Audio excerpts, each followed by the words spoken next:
como filhos obedientes. Não se deixem amoldar pelos maus desejos de outrora, quando viviam na ignorância. Mas, assim como é santo, diga comigo, santo. Mais uma vez, santo.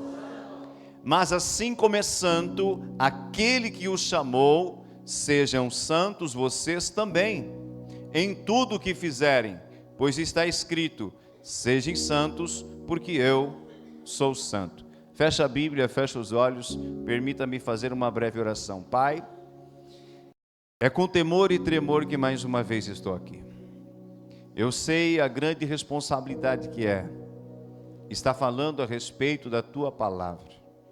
Por isso, Senhor, eu me submeto ao Teu senhorio, ao Teu pastoreio, à Tua vontade, e eu te convido, amado Espírito Santo, me ajuda, eu preciso da Tua presença, eu preciso de Ti. Coloca as palavras em minha boca, me guia mais uma vez, Senhor, para que a Tua vontade ela venha se estabelecer aqui, e não a minha, para que Tua verdade ela seja conhecida, pois o Senhor Jesus é a verdade. Pai Santo, colocamos esse culto diante dos Teus olhos, clamamos pela atuação do Teu Espírito sobre cada família, cada pessoa que aqui está, cada criança, cada adolescente que está nas escolinhas. Opera em nosso meio para estabelecer os propósitos do Teu coração. Todo espírito de contrariedade, sonolência, distração, tudo que se levanta contra a Tua palavra, nós manietamos pelo poder e autoridade que há no nome de Jesus. Acampa anjos, Senhor, de altíssima patente, dentro desta casa, e que eles estejam pelejando pelas nossas vidas, pela família e pelo culto desta noite, e que a Tua glória, ela venha invadir esta casa. Queremos Te sentir, Te ouvir, queremos ser ministrados pelo Senhor de glória em glória, e sairmos daqui diferentes, não da mesma maneira que entramos, e nós Te daremos toda a honra, toda a glória e todo o louvor. Amém? Essa semana, enquanto eu orava e buscava a palavra para ministrar, pois assim eu tenho esse hábito de buscar a Deus em oração para que Ele ministre ao meu espírito, para que Ele ministre ao meu coração a palavra para ministrar, para compartilhar com a igreja. O Senhor, Ele me trazia apenas uma palavra. A palavra que o Senhor trazia ao meu espírito era santidade. Diga comigo, santidade. Esta era a palavra que Deus trazia. E foi uma semana bem corrida. Bastante trabalho, bastante coisas para realizarmos. Todo evento na igreja, de proporção como foi o jantar dos casais, desenvolve muito tempo. Então, aquele tempo que eu tinha, eu me dediquei a estudar aquilo que o Senhor havia colocado no meu coração. Então eu quero que você fique muito atento aqui essa noite, porque o Senhor Ele vai falar com cada um de nós. O Senhor Ele vai trabalhar em nossas vidas, porque o Senhor Ele tem algo especial para nos entregar. Diga para alguém perto de você: Deus quer o melhor para você e para a sua casa. Por isso, ouça a sua voz. Amém? Esse texto que nós acabamos de ler, ele foi escrito por um dos apóstolos de Jesus, chamado Pedro. Diga Pedro. A Bíblia diz que Pedro, ele era um homem com pouco estudo. Ele era pescador, essa era a profissão original dele. Antes dele começar a caminhar com Cristo, ele trabalhava e se sustentava pescando. Era um homem que não tinha um estudo muito elaborado. Havia outros apóstolos, outros discípulos de Jesus, que eles eram mais estudados. Quando você pega mesmo a figura do apóstolo Paulo, ele era um homem extremamente inteligente. Um homem que havia estudado muito, havia se preparado muito, havia estudado aos pés dos melhores mestres da sua época. Então as palavras dele, a forma que ele colocava as palavras, você via o grau de inteligência, o grau de eloquência, você via a autoridade que ele ali expressava, a forma como ele colocava. Você via um nível de ensino que aquele homem tinha. Mas quando você vem para as cartas de Pedro, não que elas tenham menor importância que as cartas de Paulo, pelo contrário, toda a Bíblia ela é importante. Da capa à contracapa, do início ao final da Bíblia, toda ela é a palavra de Deus, toda ela é importante, e eu quero que você, como igreja, aplauda a palavra de Deus essa noite. Mais forte, aplauda a palavra dele. Essa palavra é luz, é lâmpada para os nossos pés, ela é vida, ela descortina as trevas, ela vai nos trazer o melhor de Deus sobre as nossas vidas. E quando eu não conheço a palavra, eu estou errando, eu estou praticando muitas coisas erradas. E assim estava esse povo, que Pedro ali estava cuidando, pastoreando. As cartas de Pedro, assim como as de Paulo, não eram voltados para o mundo, para as pessoas que ainda não haviam tido uma aliança, não estavam inseridos na igreja. Pedro ele estava escrevendo para os crentes da sua época, mas a palavra de Deus ela se renova todos os dias. Já se passaram quantos anos quando Pedro escreveu? Mas a palavra de Deus, ela é viva e eficaz, ela é atual, por mais que se passaram os anos, ela tem o poder de se renovar, e mais uma vez, ela está se renovando aqui no nosso meio, amém? Então Pedro ele vai utilizar uma linguagem de fácil entendimento. Quando você lê as cartas de Pedro, ou até mesmo a carta de Tiago, você entende rapidamente o que ele queria ali falar, os preceitos, os conceitos, os ensinos que ele estava deixando, eram de fácil entendimento. Ele usava uma linguagem prática e fácil, e nelas estão contidos vários conselhos. Será que Pedro estava ensinando algo ruim? Será que Pedro estava ensinando um caminho que queria levar aqueles homens e mulheres à perdição, a se afastar de Deus? Ou Pedro estava ensinando o caminho, queria levá-los para mais perto de Deus? O que você acha? Pedro estava ensinando o caminho. Pedro estava dando conselhos práticos que levaria eles para mais perto de Deus. Você quer estar afastado ou perto de Deus? Eu quero estar o mais próximo possível do Senhor. E o próprio Jesus, ele vai, em uma das suas palavras, ele vai dizer: eu e o Pai somos um, e eu estou orando para que vocês, meus discípulos, e aqueles que vierem a se converter, também sejam um comigo, como eu sou um com o Pai. Esse é o desejo de Jesus, que eu e você sejamos um com Ele. Quero te perguntar algo aqui essa noite. Você já é um com Jesus? Se você ainda não é, você pode se tornar. Diga para alguém perto de você: você pode ser um com Cristo. Pois Jesus orou e essa é a vontade dele. Então a palavra que Pedro vai falar aqui são ensinamentos práticos para pessoas como eu e você. E Pedro vai deixar claro que eles precisavam ser como filhos, obedientes. Quantos aqui são pais ou mães? Levante a mão para o céu. Uma das coisas que nós reprovamos dentro de casa, no processo de ensino aos nossos filhos, é quando eles se rebelam ou desobedecem. Nenhum pai, por mais que ame um filho, por mais que zele pelo filho, ele tem prazer quando um filho lhe desobedece. Quando você sabe que se o filho cometer algo, ir por aquele caminho, tomar aquela atitude, ele terá consequências, porque você tem uma experiência maior do que um filho. É ou não é verdade? Todo pai, ele tem uma experiência, ele já viveu por caminhos que o filho ainda não viveu.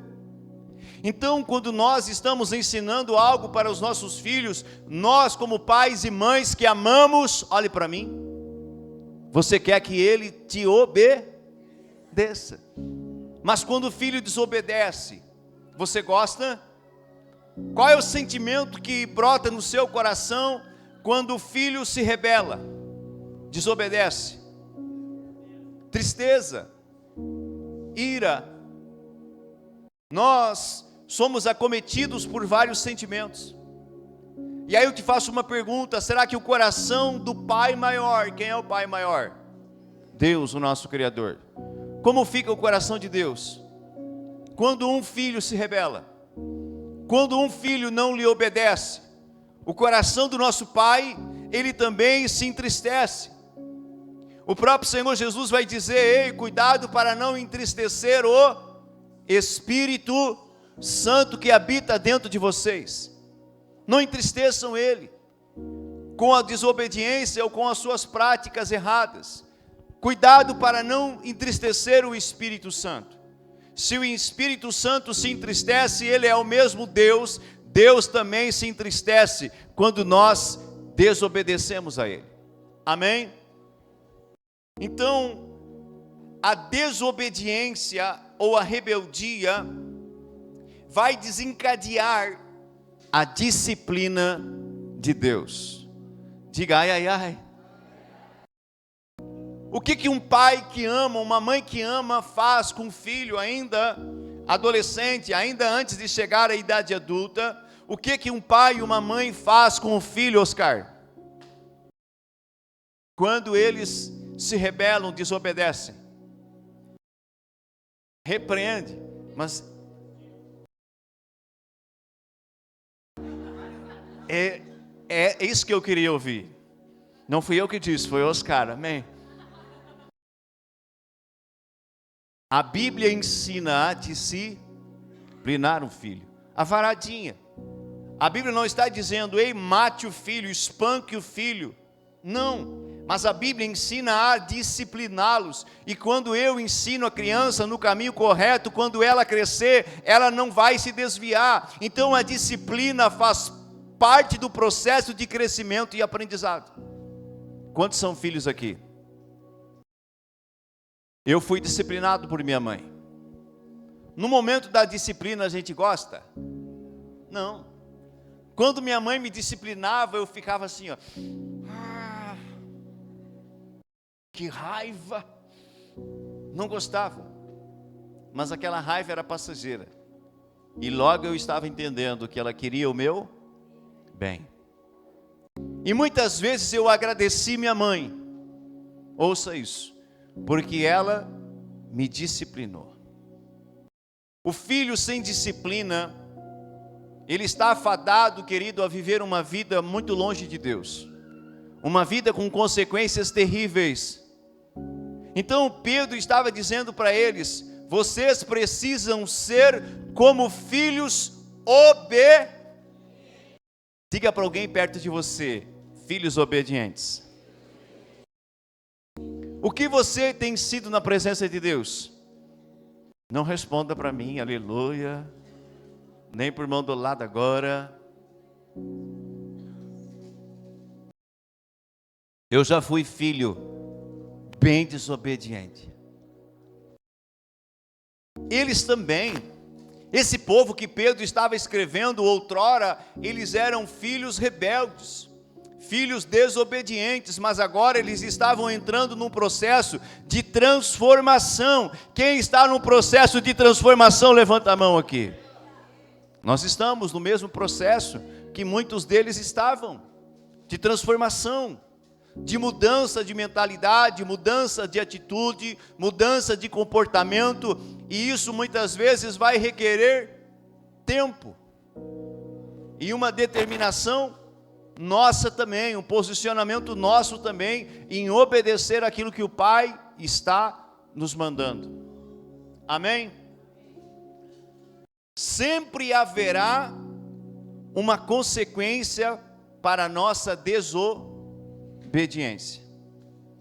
Quando Adão e Eva desobedeceram a ordem do Pai, não teve consequência? Teve. Todos que a Bíblia aponta que desobedeceram a Deus, desobedeceram ao Pai, todos eles tiveram uma consequência. Não tem como escapar, porque nós semeamos uma semente, e essa semente nós vamos colher. Toda semente que eu planto, que você planta, vai trazer uma colheita. Quantos querem colheitas ruins aqui? Não levanta a mão, aleluia. Diga para o irmão assim, atenção, diga, atenção. Quantos querem uma colheita boa? Levante a mão para o céu. Então você precisa semear sementes boas. Isso é um princípio, é uma lei de Deus. Quer você queira ou não queira, essa lei não muda, porque você não compreende assim. Há uma lei, assim como a lei da gravidade. Se você atira algo para cima, o que acontece? Por que volta? É uma lei. Lei da gravidade. A Bíblia também é assim, a palavra de Deus também é assim. Eu não acredito, não importa. Não importa se você crê ou não crê. É um princípio, é uma lei, ela está aí e ela está atuando, ela está vigente. Então todos os dias nós estamos semeando algo para o nosso futuro. Todos os dias eu estou semeando algo para o meu futuro. Para daqui umas horas, mas principalmente para o meu futuro. A minha semente hoje, a tua semente hoje, você não vai colher ela no passado. Não tem como. O que você quer colher daqui para frente? Coisas boas, não é? Você levantou a mão. Então, como filho de Deus, você precisa ser um filho obediente. Olha o que Paulo vai falar em Efésios 5, do 1 ao 6. Algo muito semelhante ao que Pedro está falando. Portanto, sejam imitadores de Deus. De quem? Como filhos amados. Redobra atenção aí. E vivam em amor, como também Cristo nos amou e se entregou por nós como oferta e sacrifício de aroma agradável a Deus. Entre vocês não deve haver nem sequer menção de imoralidade sexual, como também de nenhuma impureza e de cobiça, pois estas coisas não são próprias para os santos. Não haja obscenidade, nem conversas tolas, nem gracejos imorais, que são inconvenientes, mas, ao invés disso, ações de graça. Porque vocês podem estar certos disso: nenhum imoral, ou impuro, ou ganancioso, que é a idolatria, tem herança no reino de Cristo e de Deus. Ninguém os engane com palavras tolas, pois é por causa destas coisas que a ira de Deus vem sobre aqueles que vivem na desobediência. Diga ai, ai, ai. Não, mais uma vez, mais forte. Ai, ai, ai. Se eu sou um filho e vivo na desobediência, eu estou debaixo da ira de quem? De Deus. A ira dos homens nós conseguimos aplacar, sim ou não? A ira de Deus, não. Você não aplaca a ira de Deus. A única maneira de você aplacar, acalmar a ira de Deus, é você se consertando com Ele, mudando de atitude, mudando de rota, deixando de desobedecer, reconhecendo o teu erro e dizendo para Ele: Pai, pequei, errei, a culpa é minha, me dá a colheita, porque eu vou colher, mas a partir de agora eu me comprometo a viver em diferença, em novidade de vida, em uma vida de obediência, porque eu quero ser teu amigo, eu quero que a sua ira saia de sobre a minha vida. Amém? A Bíblia vai dizer: terrível coisa é cair na ira ou nas mãos do Deus irado. O que Deus fez lá no Antigo Testamento, nos dias de Noé? O que Deus fez? Por quê? Porque Deus mandou o dilúvio. Estava irado, juízo, disciplina. Um povo que deveria amar a Deus, se voltar para Deus, obedecer a palavra, estava vivendo de qualquer maneira terrivelmente sobre a terra. Deus olhou, aquele cheiro subiu diante das narinas dele e fez assim, queimou. Quem aqui já queimou algo dentro de casa? Como é que é o cheiro? Desagradável, não é verdade? Quem é que de vez em quando esquece uma panela no fogão? Ai, glória a Deus. Queime o assado. Quem é que já queimou um bolo? Um prato de comida, qual é o cheiro? Terrível. Não dá vontade de comer, assim, você joga fora. Assim subiu o pecado da humanidade diante dos olhos de Deus e das suas narinas, e Deus rejeitou. E Deus decidiu no coração, vou recomeçar de novo. E havia uma família, um homem que era justo e temente a Deus naquela época. Quem era? Homem íntegro, reto, temente a Deus. Deus se apresenta para ele e diz, vou destruir esta geração. Diga juízo. Vou destruir e recomeçar por meio da sua vida, Noé. Então, querido, Deus destrói aquela humanidade. Deus é um Deus de amor. Sim. Mas também Deus é um Deus de... Diga juízo e justiça. Diga mais uma vez, juízo e justiça. Amém? O que aconteceu na cidade de Sodoma e Gomorra?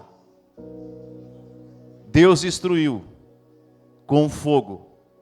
Não sobrou nada. Apenas o sobrinho de Abraão que lá habitava e os seus filhos. Ló. Porque Ló era um homem que temia Deus. O restante da população estava vivendo em terrível pecado. Imoralidades terríveis. Coisas terríveis. Deus destruiu. Aí eu te faço a pergunta, Maria Helena. Deus queria destruir aquelas cidades? O que você acha? O que você acha? Não. Deus não queria destruir. Mas Deus queria ver arrependimento no coração daquele povo. Assim como quando Deus enviou o profeta Jonas à cidade de Nínive, Deus queria destruir, pastor Rodrigo? Não. Mas Deus queria ver arrependimento. E porque na cidade de Nínive, a grande cidade de Nínive, houve arrependimento no coração daquele povo, Deus não destruiu. Aleluia!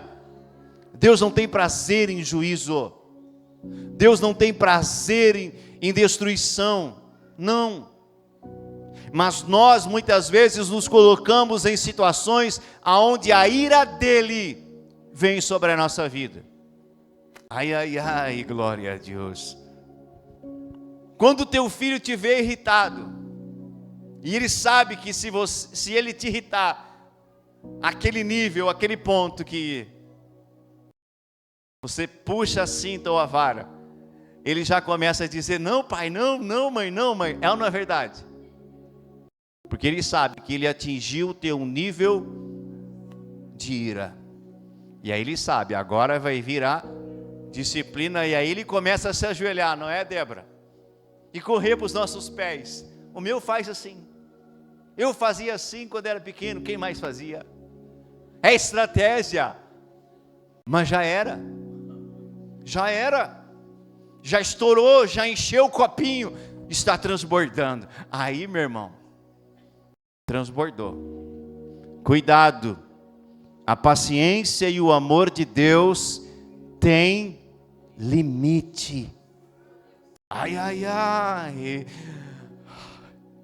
Olha para o irmão do lado e diga assim, a paciência de Deus tem limite. Vamos seguir. Quando desobedecemos ao Senhor, estamos lhe desonrando e impedindo que promessas de Deus se cumprem sobre as nossas vidas. Quantos querem viver promessas de Deus aqui? O que nós temos que fazer? Obedecer a Deus. Deus tem prazer em nos abençoar, irmãos. Deus quer cumprir, Ele quer cumprir as promessas na nossa vida. O que eu tenho que fazer? Obedecer. Eu tenho que obedecer. Eu não posso desonrar. Assim como há um princípio, quando um filho honra o pai e a mãe, o que acontece com ele? A Bíblia diz que ele terá fartos dias sobre a terra. Quando um filho humano honra o pai e a mãe, e há promessa sobre ele. Agora você imagina o Pai Celestial, que é dono de tudo. Às vezes nós achamos que somos donos de alguma coisa. Eu e você não somos donos de nada. Ai, pastor, é verdade. Quando cai o cabelo da tua cabeça, você consegue enxertar de novo? Você consegue retroceder os anos que você já viveu? Também não. Eu sou dono da minha vida. Quantas vezes eu falei? Quem mais falou? Eu sou dono do meu nariz. Eu dizia para os meus pais, eu quero fazer 18 anos. Quem mais disse? Não me deixa sozinho. Eu quero fazer 18 anos. Por quê? Porque eu quero mandar no meu nariz. Aí você não vai me mandar mais. Pobre coitado, coitado. Às vezes a gente pensa que manda na nossa vida. Basta um comando de Deus, uma ordem de Deus. O nosso fôlego de vida faz assim, ó. E aí? Cadê aquele que disse que mandava na sua própria vida, que era dono da própria vida? Você não é dono nem da sua própria vida. Deus é dono do fôlego de vida que está dentro de nós. Ele é dono de tudo, do céu, da terra, de todas as coisas. Ele é o Senhor. Ele é dono de tudo. Então eu tenho que reconhecê-lo como Pai, amá-lo, adorá-lo e obedecê-lo, para atrair o favor dele sobre a minha vida. Então quando somos obedientes, diga obediente. Agora está entrando a parte gostosa, diga a parte gostosa. Até agora foi assim, ó. Ai, ai, ai. É a palavra de Deus. Amém? Deus, Ele nos exorta, consola e edifica. Por que Deus está fazendo isso? Porque Ele quer ver você daqui para frente vivendo em vitória. Olha o que diz. Porém, quando somos filhos obedientes, atraímos o favor do Pai. Quantos querem viver debaixo do favor do Pai? O que aconteceu com Daniel na Babilônia? Uau! Viveu debaixo do favor de Deus. Um homem que foi para dentro da Babilônia, ele mais 3 amigos foram para lá como escravos, para serem treinados pela cultura dos babilônios e servir dentro do palácio como um serviçal. Daniel, ele é promovido a uma dos cargos de maior autoridade dentro da Babilônia. Por quê? Porque ele foi obediente a quem? Em primeiro lugar a Deus. Ele reconheceu Deus. Ele andou em obediência a Deus. Quando eu ando em obediência a Deus, a sua palavra e os seus princípios, eu estou guardado por Deus. Eu estou andando debaixo do favor de Deus. É como se eu fosse para frente e Deus fosse aonde? Para frente. Se eu fosse para o lado, a mão de Deus está. Mas se eu ando em rebeldia, desobediência, eu ando para um lado e a mão de Deus vai para outro. O seu nível de autoridade, ouça isso. O seu nível de autoridade espiritual e conquista no reino está diretamente ligada ao nível de obediência que você pratica. Se manifestar um demônio, você vai ter autoridade para expulsar? Ou você vai correr para o telefone e ligar para o pastor Germano, para o pastor Elisandro, para o pastor Ricardo? Aí o pastor Germano está viajando, o pastor Elisandro está pregando em outra cidade, diga amém. O pastor Ricardo já está em outra nação, diga aleluia. E aí o que tu vai fazer? O que tu vai fazer? Vai chamar Jesus. Ele está no céu. O que tu vai fazer?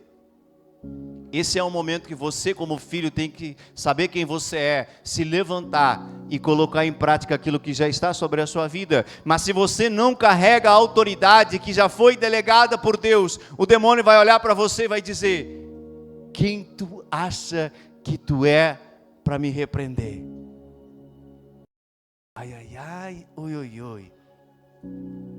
Dentro da Bíblia há uma história que 3 filhos, se não me engano, de um sacerdote, foram expulsar um demônio de uma pessoa. E chegaram lá e falaram: nós te esconjuramos, te repreendemos em nome de Jesus, a quem Paulo prega. O que o demônio fez? Primeiro ele disse: Jesus eu conheço. Paulo, sei quem é, mas e vocês quem são? E a Bíblia diz que aquele demônio se lançou contra os 3, deu uma tunda de pau, largou eles pelado.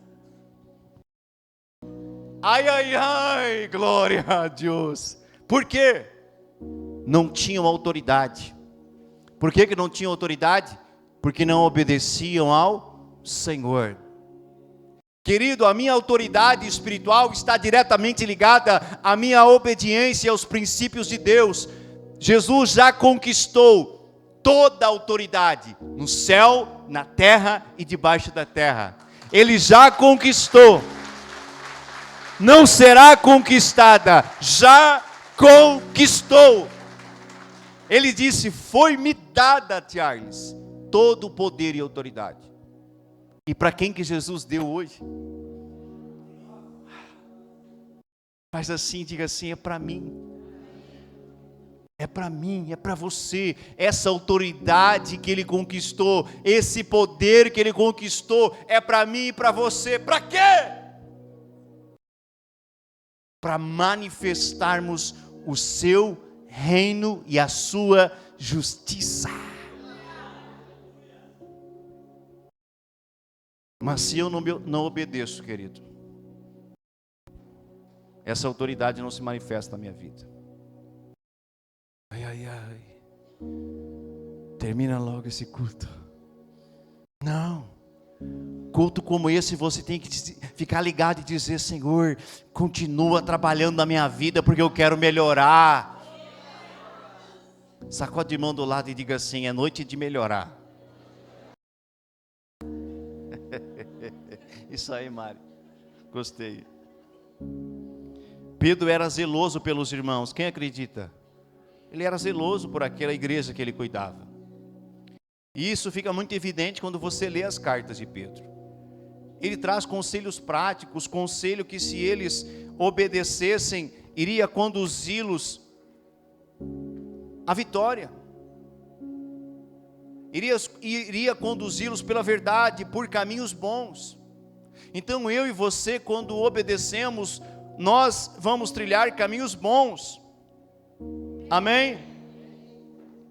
Mas a forma como muitos deles viviam antes era uma forma errada, que desagradava o coração de Deus, era reprovável diante de Deus.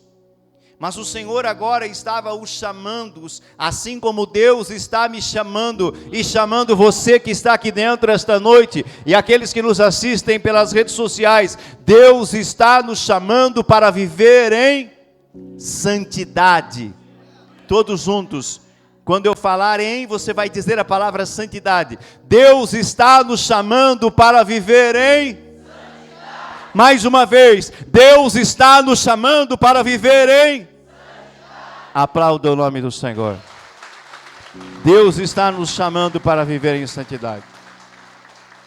Hebreus 12:14, eu já estou indo para o fim.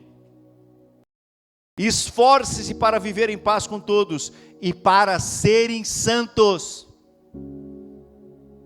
Para serem santos, vírgula, sem santidade, ninguém, olha a palavra, ninguém verá a Deus. Ninguém. Porque Deus, Ele é santo. Os anjos estão diante de Deus. 24 horas por dia, lá é a eternidade.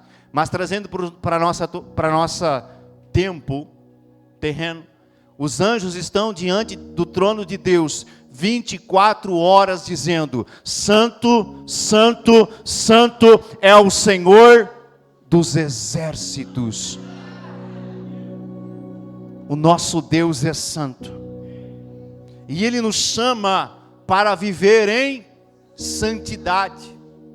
E se eu não andar em santidade, eu não verei ao Senhor. Mas pastor, eu vivi 20 anos dentro da igreja.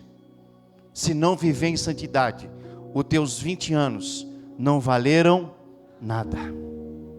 Vale mais a pena aceitar Cristo no último dia e ter ali um verdadeiro encontro, um arrependimento verdadeiro, nascer de novo ali, não receber galardão no céu, mas nascer de novo e ter um nome escrito no livro da vida e partir naquele momento e ser salvo, do que viver 30, 40, 50 anos dentro de uma igreja pensando que está servindo ao Senhor, mas não está. É forte, não é? Eu não quero chegar naquele grande dia e ouvir do próprio Senhor: aparta-se de mim, você praticou iniquidade. Está na Bíblia. Chegará o dia aonde o Senhor vai fazer a separação. Diga separação. Hoje em dia o feijão já vem muito limpo, sim ou não? O processo de separação da palha, do solo, das pedras, é muito interessante. Mas antigamente o feijão ele vinha cheio de quê? Pedra, palha. E muitas vezes a minha mãe dizia: temos que cozinhar feijão. E ela colocava o feijão em cima da mesa e dizia: escolha. Ela dizia: esse aqui não, filho. Esse o Carlinhos pegou. Esse você retira para o lado. Esse está bom, filho. Esse nós vamos cozinhar e vamos nos alimentar. E o que a minha mãe fazia com a parte que ela apartava? Era jogada fora. Preste atenção. A parte que será apartada, que não andou em santidade, que não andou em aliança com Deus, não é eu que estou dizendo, é a palavra, será lançada fora. Como lenha que não presta e é lançada no fogo e ali queimará. Muitos que não andaram em santidade, temor, reverência a Deus, durante sua vida na terra, naquele grande dia, serão lançados para esse lugar, que a Bíblia chama de lago de fogo ardente, aonde esse fogo jamais se apaga, aonde há um eterno sofrimento. E detalhe, não terá mais chance.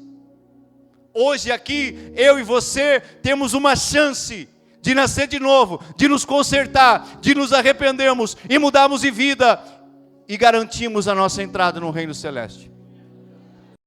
Depois que você partir, já era. Você não vai voltar. Você não vai reencarnar. Você não terá outra chance, como ensinam em falsas filosofias por aí. Você não reencarnará. Ao homem está destinado nascer apenas uma vez. Depois virá a morte e depois o juízo eterno. E aí? O que você quer? Deus não nos chamou e não nos destinou para viver no lago de fogo chamado inferno. Deus me criou, Deus te criou para passarmos a eternidade com Ele no paraíso. Mas a escolha é minha, é sua. A Bíblia diz: para Deus importa, eu amo essa palavra, para Deus importa que todos sejam salvos e nenhum pereça. Como não amá-lo?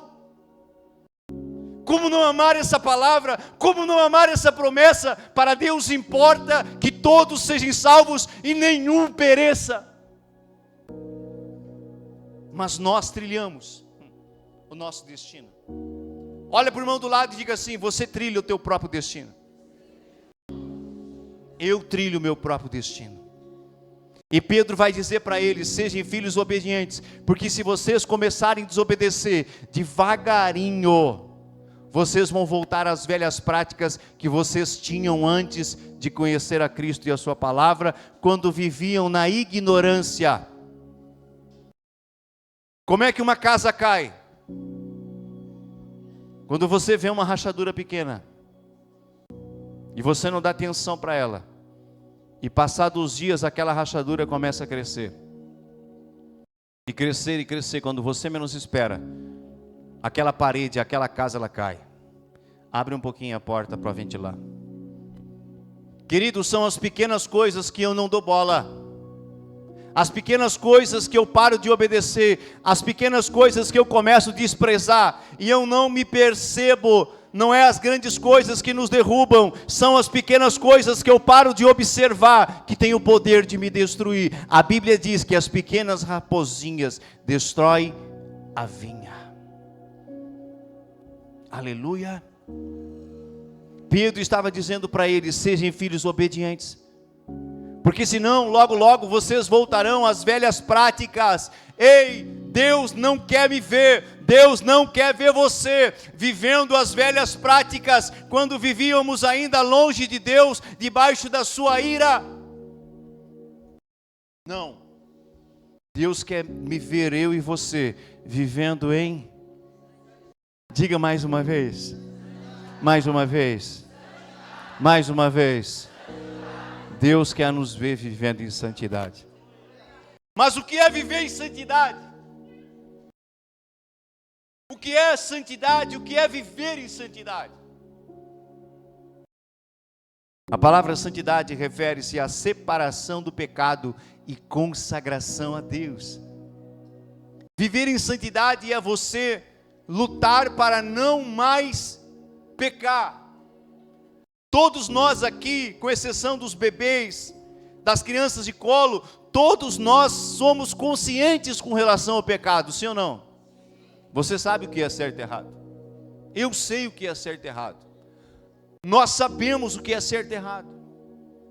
Desse altar, nos cultos de quarta, nos cultos de domingo, uma coisa tem sido pregado nesse altar, e estamos há 7 anos, como o pastor Elisandro falava, nesse altar nós temos pregado a verdade para você.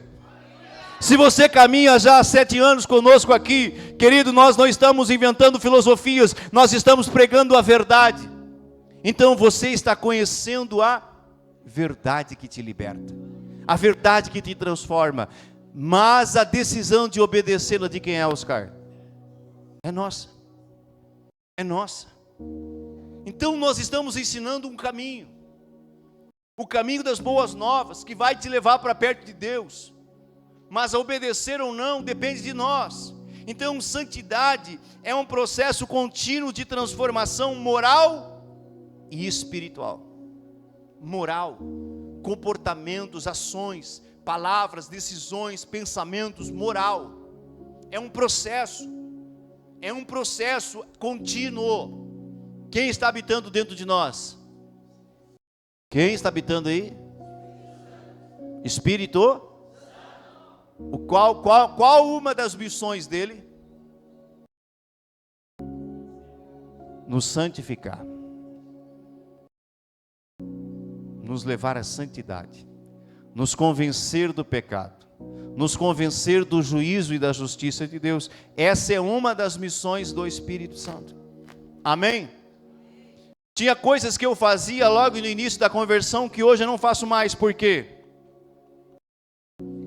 Porque o pastor da minha igreja chegou e disse: Germano, a partir de hoje tu está proibido de fazer isso, isso, isso. Me deu uma lista.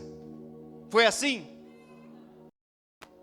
Se o pastor te deu uma lista do que você pode e que não pode, ele está errado. Quem vai nos convencendo é a palavra e o Espírito. A palavra e o Espírito. A palavra e o Espírito.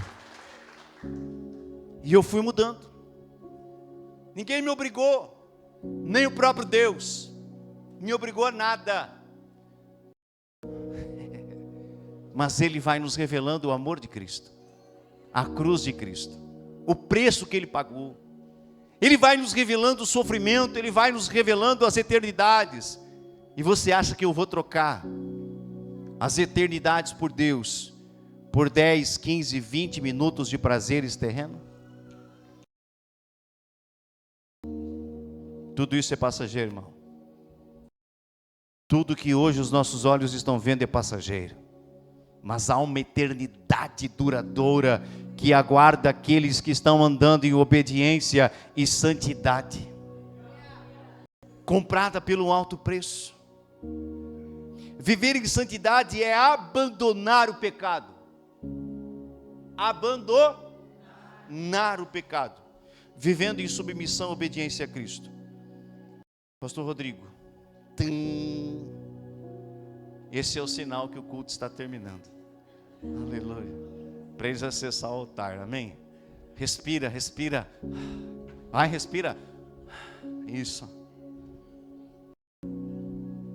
Viver em santidade é abandonar o pecado, viver em submissão e obediência ao Senhor. É tempo de remover tudo aquilo que ainda está em desacordo com a palavra de Deus em nossas vidas. É tempo de fazer o quê? Remover tudo aquilo que você sabe que está errado. É tempo de você remover. É tempo de você parar. É tempo de você abrir mão, de você lançar fora, para viver em obediência e santidade. Vai valer a pena. Há um hino que diz, né? Vai valer a pena. Querido, tudo que eu faço pelo Senhor, pelo seu reino, como filho obediente, vai valer a pena. Se coloque de pé nesta noite. Nós teremos um tempo de adoração e oração.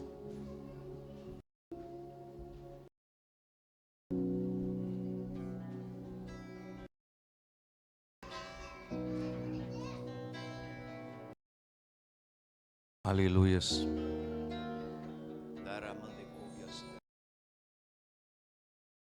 Quando nós olhamos para o Antigo Testamento, Deus ele deu para Moisés a visão da construção do templo.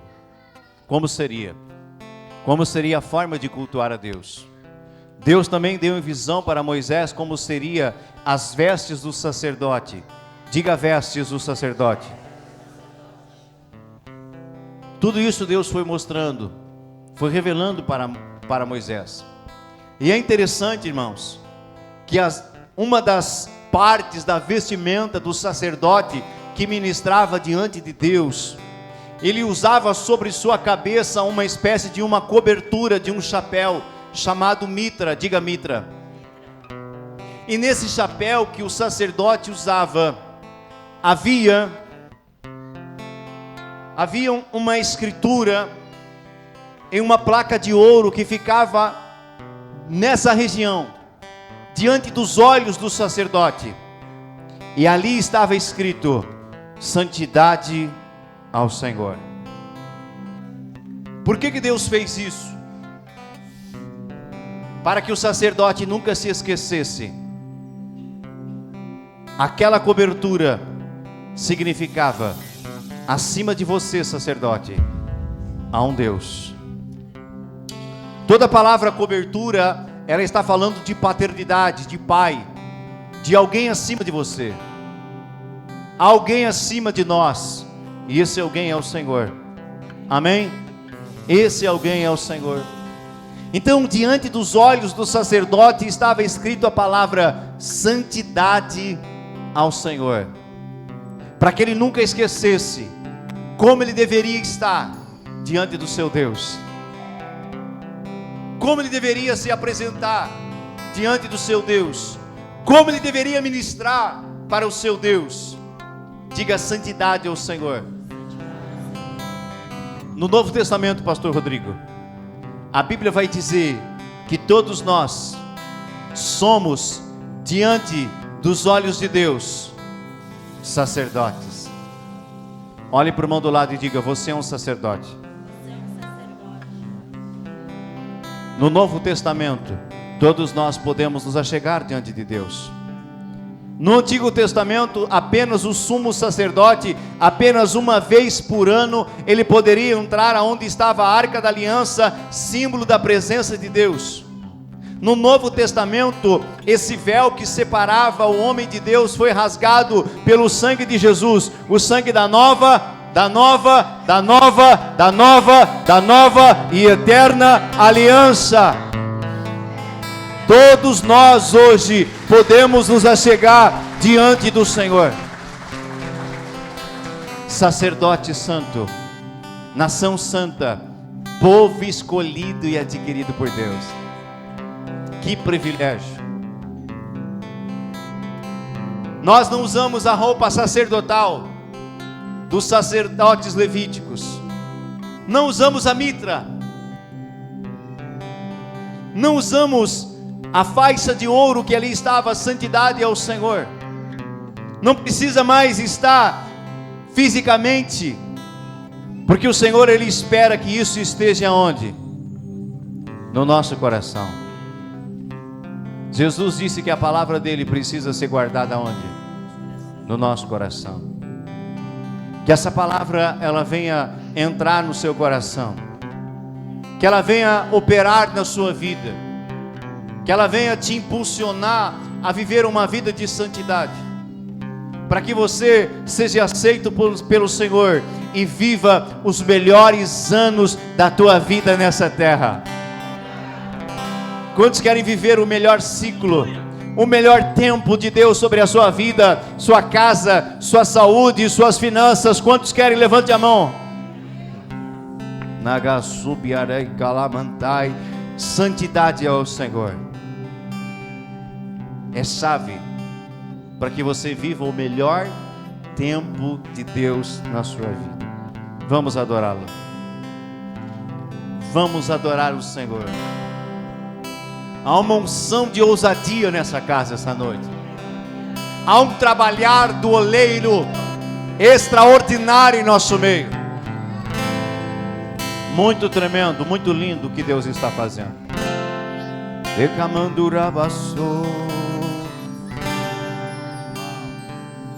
Vamos adorá-lo.